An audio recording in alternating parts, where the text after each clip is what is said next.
This is an overview of histories in OpenBMCS's OpenManagement.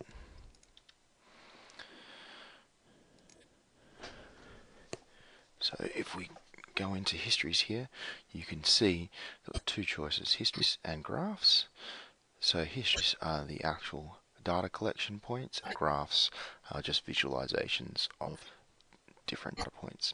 So if we click on the actual histories, we can see the name, what type it is. So because this is a boolean, we can see that we've got true and false. So we can change those names to mean different things, on, off, or alarm, normal, whatever you want to do for the presentation. And then on the right hand side, what the device is that's actually sending this information. So if we work our way down, so this one here has data being sent, and last time it was sent was today. So we can again see this is an analog, so it's got our name, our minimum and maximum. This allows us to scale rather than automatically scaling it, which means that you can get a more understandable resolution for a customer, units and precision. So if we look at that particular one, it creates a graph for us. We can click up in title and we can call this a graph. We can give it a description and we're going to just describe that as this is our demo graph. Now what we can do is we can go, well, I want to see the data for this week. So as you can see, we've got an annotation, and this can be to tell us when, for instance, when we've opened a door or when the power's gone out, whatever you want, so that people don't have to continually investigate that specific dip or whatever it may be. So we can put them basically anywhere. We can move them around. We can also, if we put an annotation in,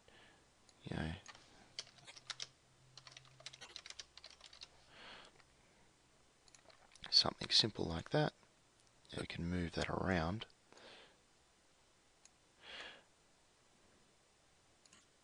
And we can also obviously delete that point. So that's good. Now we can change the color, so if we wanted to put a different color on there, we could do that, and we can also remove it from the graph.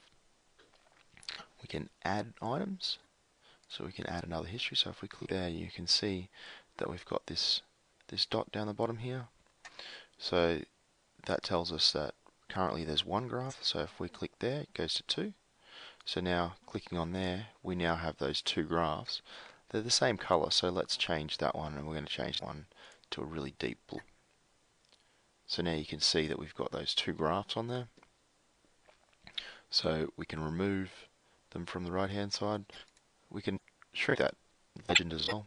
We can hide our annotations, and we can also zoom in, so if we want to get a better view of what that particular part of it actually does. So that's we can obviously download, so we can download it as a PDF or a CSV. And if we've got multiple, then we can do a save as, so we can just say we just quickly modified one of these, so one's a week and one's a month. So then we can just do a save as and save that graph as a month, as opposed to saving it over top of the one that you did for the week. So we'll just close that because it was coming from here. If we go in here, this will show us what points are being graphed, and also the name and the description that's given for that.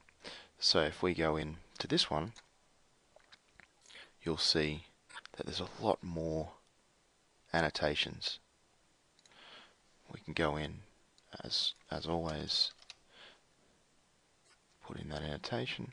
So we can hide all those. Again, if you want one specific, you can click on it and bring it out. And we can also hide others. So at the moment, I haven't actually created any of them. They're actually owned by a different user. So when I hide show others, it will hide them. But if I was to put an annotation there,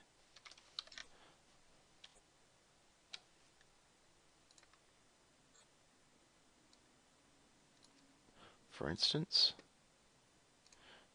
So now hide all hides them all, show all shows them all, and hide others will hide all of the other ones, but this is mine, so it will stay up. So that gives you the ability to write your own annotations so that people can see specific things that you might have been asked to put on the graph. And that's a quick demonstration of histories. Thank you.